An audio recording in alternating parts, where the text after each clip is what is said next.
how you can change your visible name in Zoom meetings. So there are actually many options how you can do it.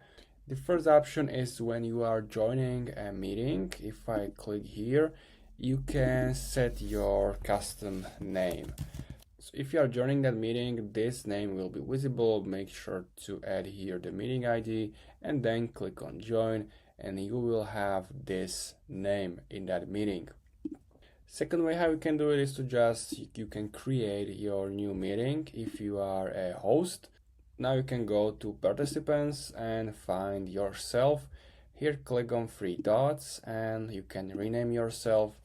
So for example host, and click rename, and your participants will see you as a host name, not that name which you have before.